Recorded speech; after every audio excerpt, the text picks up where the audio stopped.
मेरे साथ इस वक्त केंद्रीय मंत्री जीतन राम मांझी मौजूद हैं। बातचीत करने के लिए आप पटना पहुंचे हैं और बीती रात लिट्टी चोखा का कार्यक्रम भी रखा था आपने। नीतीश जी भी पहुंचे हुए थे। क्या ये इस साल जो चुनाव है उसको लेकर एक मजबूत संदेश देने की भी कोशिश है? देखिए, वैसे तो ये परंपरा रही है। कल भी हमने सबसे कहा है कि कोई खिचड़ी चोखा खिलाते हैं, कोई दही चूड़ा खिलाते हैं और कोई लिट्टी चोखा खिलाते हैं। तो दो कार्यक्रम पहले हो चुका था। हम अपॉर्चुन समय में थे कि 1 तारीख को सेंट्रल बजट पेश होगा, तो 2 तारीख को हम रखें ताकि बजट के बारे में भी बात कुछ हो जाए और जो परंपरा है उसका भी निर्वहन हो जाए। हम आभार व्यक्त करते हैं महामहिम राज्यपाल महोदय का और माननीय नीतीश कुमार मुख्यमंत्री का कि बीच में आकर के दोनों से इसी दृष्टिकोण से हम समय मांगा और दोनों समय दे दिए और कल आए भी। तो लिट्टी चोखा पर हम लोग परंपरा का निर्वहन किया है और कहा जाए कि बिहार के लिए ये जो 25-26 का बजट है उसमें बहुत सौगात मिला है। बिहार आगे बढ़ेगा, इसके कहा जाए कि उत्साह में भी हम लोगों को कल काफ़ी मदद मिली और ये दोनों दृष्टिकोण से कल हम लोग लिट्टी चोखा का आयोजन किया। और इसके अलावा बजट के अलावा और लिट्टी चोखा का परंपरा के अलावा कोई बातें नहीं हुई, सबसे मिलन जुलन हुआ। हाँ, राज्य के भविष्य के बारे में, उन्नति के बारे में सिर्फ और सिर्फ बातें हुई, कोई पॉलिटिकल बात नहीं हुई। सर, अब इन दिनों बड़ी चर्चा है बिहार में कि नीतीश जी के बेटे निशांत राजनीति में कदम रख सकते हैं। हालांकि इस पर नीतीश जी ने स्पष्ट नहीं किया है, लेकिन एक सवाल आपसे है कि अगर वो आते हैं तो क्या आप उनका स्वागत करेंगे और आपको लगता है कि ऐसे समय में उनके बेटे को आना चाहिए? देखिए, बिहार का, भारत का कोई भी नागरिक है, उसको अपना विचार व्यक्त करने का, पार्टी में रहने का और ज्वाइन करने का अधिकार है। तो नीतीश कुमार के बेटा बालिग हैं, समझदार हैं। अगर वो राजनीति में आते हैं तो बुरा क्या है। और ये बात नहीं है कि कहीं वो गुल्ली डंडा खेल रहे थे, कहीं कुछ और बात कर रहे थे। अपने पिता के साथ रह करके 18 साल उनके पिता ने बिहार का मुख्यमंत्रित्व पाल संभाला और उस समय कोई इंटरफेरेंस न करके सूक्ष्म रूप में देखते रहे कि मेरे पिताजी का कार्यशैली क्या है। और अब जब कुछ लोग कह रहे हैं कि राजनीति में आवेंगे तो हम समझते हैं इसमें बुरा नहीं है, हम तो उनका स्वागत करेंगे। एक सवाल है, कल आपने जहानाबाद में कहा कि 20 सीटों की हम चाहेंगे कि आपको मिले, आपकी पार्टी को मिले, और आपने रोटी वाला भी एग्जाम्पल दिया था। वो क्या था?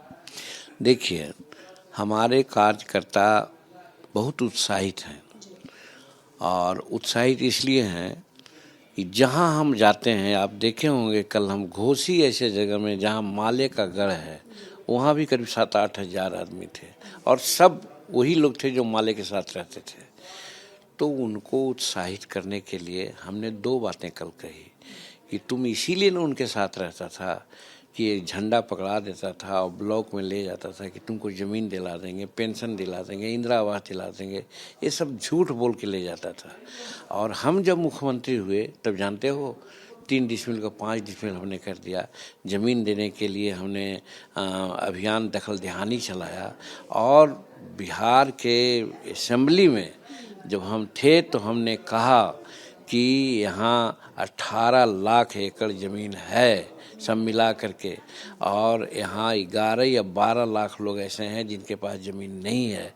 अगर उसकी बंटवारा होती है तो 1.5 एकड़ ज़मीन प्रति व्यक्ति पड़ जाता है।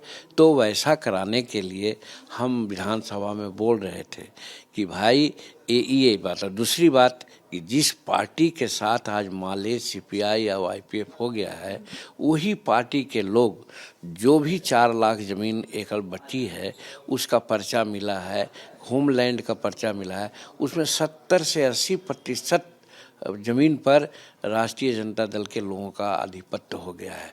उसको छुड़वाने के लिए हमने कहा कि ऐसा करें, तो नीतीश कुमार जी चाहे जिस भी कारण से हो, उनको अच्छा नहीं लगा, कुछ बोलने लगे। हमने कहा कल कि अगर आईपीएफ, माले और सीपीआई के लोग आपके हमदर्द रहते तो वहाँ पर तो 12-14 को लोग थे, उठ जाते, और उठ जाते तो निश्चित रूप में हमको बल मिलता। हो सकता था कि नीतीश कुमार जी को कुछ कहना पड़ता, लेकिन कोई नहीं उठा। हम वही कहते हैं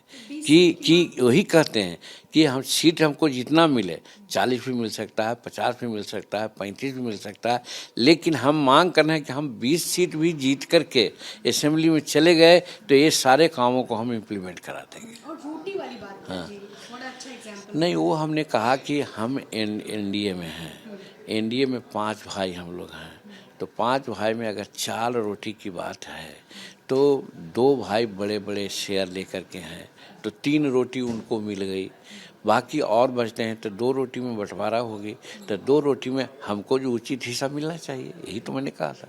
बहुत शुक्रिया। एक आखिरी सवाल है चलते चलते कि कुंभ का आयोजन, बड़ा भव्य आयोजन हो रहा है, आप जाएंगे कुंभ में? देखिए, मन में बना लिया था कुंभ जाने का, 29 तारीख को प्रोग्राम मेरा हो गया था। पता नहीं किस कारण से हम 28 तारीख को, 27 तारीख को प्रोग्राम बंद कर दिया। हमारी पत्नी इस पर बहुत खुश हुई कि आप त्रिकाल को जानते हैं, आप लगता है कि कुछ जान रहे थे इसीलिए आपने बंद किया।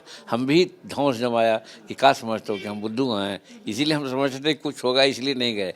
लेकिन हम 13 तारीख तक पार्लियामेंट है, 13 तारीख के बाद पार्लियामेंट ख़त्म होगा, हम सब परिवार कुंभ में जाएंगे, स्नान करेंगे। सर, तेलंगाना में जातीय जनगणना हुई है और सबसे ज़्यादा जाति जो है पिछड़ी जाति है, मतलब पिछड़ों की संख्या सबसे ज़्यादा है वहाँ पर। जातीय जनगणना की मांग आप करेंगे? बिहार में तो नीतीश कुमार करवा दिए, प्रधानमंत्री से मिलने गए थे देश में करवाने के लिए। प्रधानमंत्री ने कहा कि हम देश में अभी नहीं कराएंगे, लेकिन राज्य में आप लोग करा लीजिए, तो एक ही बात तो थी। प्रधानमंत्री ने तो सब कुछ खुली छूट दे दी, तो उसमें तेलंगाना करावे, कर्नाटक करावे, आंध्रा करावे या बिहार करावे। बिहार सबसे फर्स्ट करा लिया और उसके आधार पर देखे कि आरक्षण में इन्हांसमेंट भी किया है, तो इसलिए तो नीतीश कुमार जी आँख खोल दिए समूचे देश के राज्यों को, तो इसलिए उसके आधार पर लोगों को करवाना चाहिए। ठीक है, बहुत शुक्रिया। ठीक है। बातचीत करने के लिए अपने सहयोगी शैलेश सिंह के साथ निधिश्री, एबीपी न्यूज़ पटना।